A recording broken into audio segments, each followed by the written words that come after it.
even go to the lengths to point out that, you know, Martha's 5-bedroom bed and breakfast out in the middle of nowhere is also a primary target for Osama bin Laden.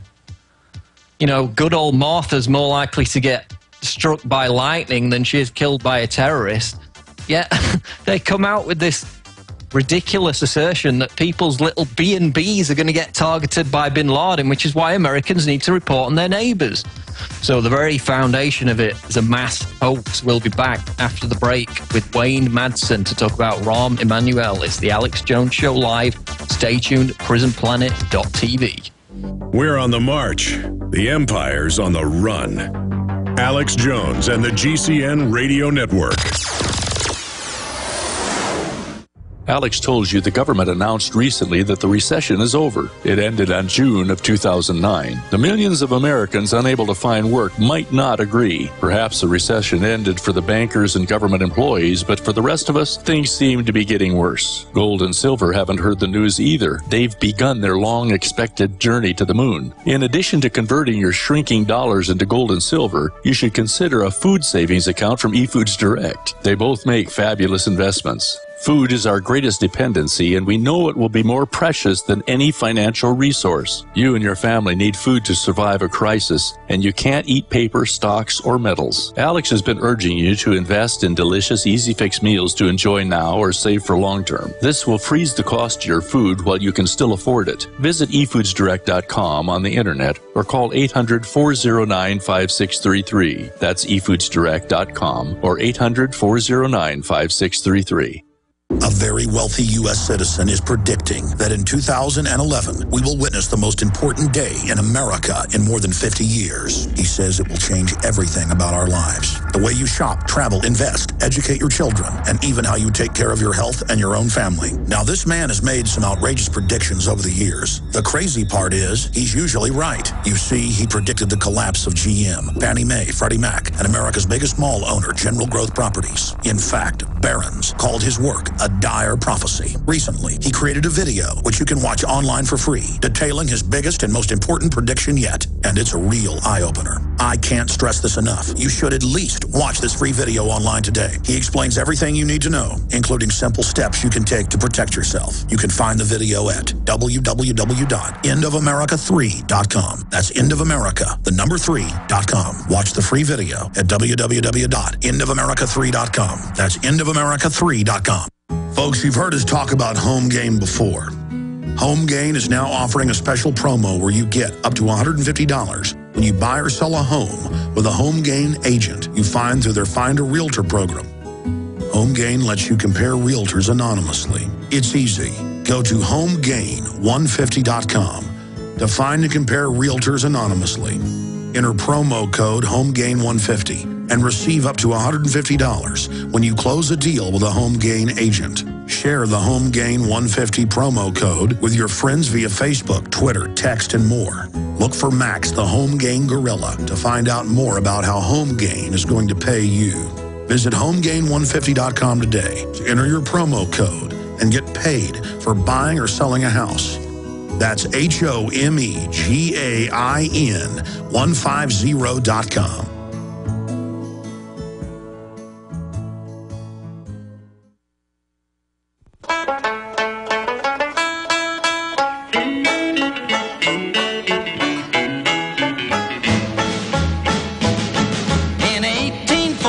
Took a little trip along with Colonel Jackson down the mighty Mississippi. We took a little bacon and we took a little beans, and we caught the bloody British in a town in New Orleans. We fired our guns and the British kept a-coming. Welcome back to the Alex Jones Show. We've got Joel Skousen coming up in the final hour to host the final hour of the show. Be sure to stay tuned for that.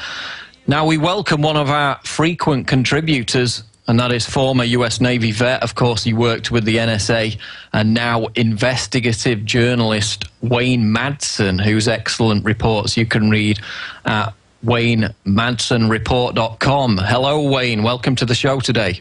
Hi, good to be with you. Now, before we talk about Rahm Emanuel, which I wanted to cover, I just wanted to get your take on the historical foundation of resistance movements in general, because we've been talking about the launch of our new campaign today, V for Victory, which is a throwback to how the French resistance used the symbol of the V sign to express their defiance against being occupied by the Nazis during World War II. And I was reading that your grandmother was actually a leader in the Danish resistance movement fighting the Nazis at the same time.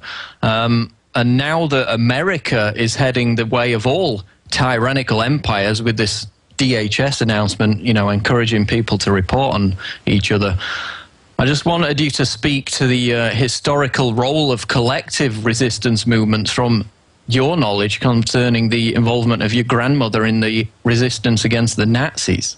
Oh, right.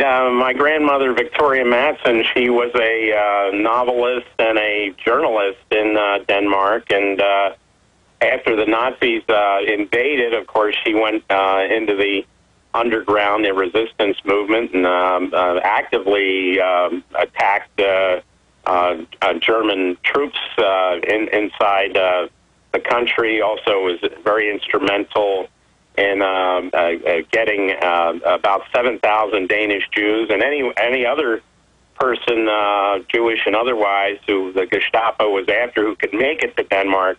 Of course, they were secreted away on Danish fishing boats and found refuge in Sweden. So she was involved in a lot of those efforts. And of course, after the war, she came over to the United States.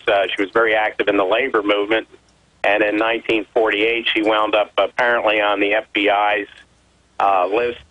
J. Edgar Hoover took an interest in her, and of course, and this is in the days of the Red Scare, and she found herself deported back to Canada from where she entered the United States originally. Never came back to this country after that.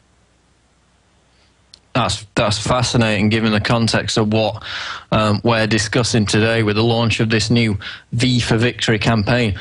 Moving on to our main topic of discussion, which is Obama's chief of staff, of course, Rahm Emanuel. Now, we're limited with time today, but yesterday on Prison Planet, we posted the lengthy interview you did, Wayne, with the Reality Report on this subject. So I invite people to check out that video in the multimedia section of Prison Planet for further in-depth conversations on this subject. Let's start with the very first thing I learned about Rombo, as he's known, Rahm Emanuel, which was when he was appointed Obama's chief of staff in November 2008. And this relates to Emanuel's family and his background. Now, Rahm's father certainly had, shall we say, a colourful background, which is very interesting if you're of belief that, you know, the apple doesn't fall very far from the tree. So, Wayne, tell us about Rahm Emanuel's father and what he was involved with. Well, we first heard in the media here about his father, Benjamin Emanuel, when after Rahm was appointed chief of staff, they asked his father about, you know, the influence his son would have in the Obama White House, and he said, "Well, my son's not going to be an Arab cleaning woman. He's chief of staff." Of course, we didn't really get much in the way of an apology from either one of either Benjamin Emanuel or Rahm Emanuel. You know, it was. I think Rahm Emanuel said he regretted his father's comments, but no apology, even though that was an absolutely racist thing for the father to say. And but this gets into what I said on the interview. What we have in the Emanuel family, it's certainly not just Benjamin the father. Now, Benjamin the father, I should point out, fought in with the Jewish terrorist organization, the Irgun, in what was then the British Mandate of Palestine, and was very much involved in the blowing up of the King David Hotel in Jerusalem, which killed the British troops and officials, Arab Palestinians, and Jewish Palestinians. It was an indiscriminate terrorist bombing. But I was told by somebody whose father was a member of the British forces in Palestine at the time that Benjamin Emanuel was a highly wanted person by the Brits because his specialty was buses, not driving them, not repairing them, but blowing them up, especially buses attacked with British military and police officers in Palestine. So this is what you know, as you say, that it's not only the apple. Ron didn't fall too far from the tree, but you know, he's got these two brothers. One is this super agent Ari Emanuel, who apparently is a real SOB, known as an SOB in Hollywood, and then his other brother Ezekiel Emanuel seconded from the National Institutes of Health to help come up with the Obama healthcare program at the White House, and of course. You know, there's a lot of rhetoric about Obamacare, but apparently Ezekiel Emanuel does favor some form of rationing and, you know, euthanasia, if that seems to be the only way to go to prevent a lot of money being spent on somebody who's obviously would be, you know, terminally ill anyway, and, you know, prolonging her life would be expensive under this healthcare program. So. The father, Benjamin Emanuel, was a pediatrician in Chicago after he came over here from Israel. And in the late 60s, there's a report in the Chicago Tribune that one of the women in his care could not find a hospital on a Saturday. Apparently, Benjamin Emanuel was doing other things on Saturday, and the baby was born in a car looking for a maternity ward, and the baby died. Because of a lack of the doctor, the attending physician, who in this case was Benjamin Emanuel, getting involved to get that mother to a hospital as soon as possible. I mean, it's amazing, going back to what you said about his Irgun terrorist ties. I mean, this was the group that, isn't it true that they worked with the infamous Stern gang, and that they were also involved in the Deir Yassin massacre, which was April 1948, which involved house-to-house slaughtering of Palestinian villagers? Right, it's true absolutely. That... Yeah. Absolutely. That's also the case. And as I say, I think what you got with the Emanuel family is it's like the kosher version of The Sopranos.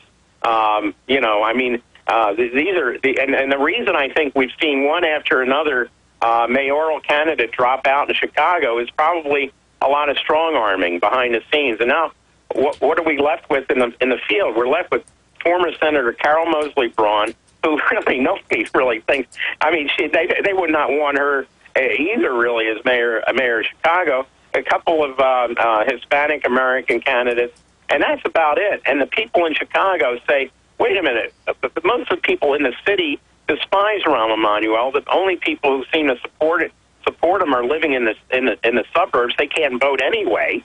So why is he now leading in the polls? It's just how he got into the Congress. The same way people in that 5th district, which includes Wrigley Field, said they didn't know anything about him.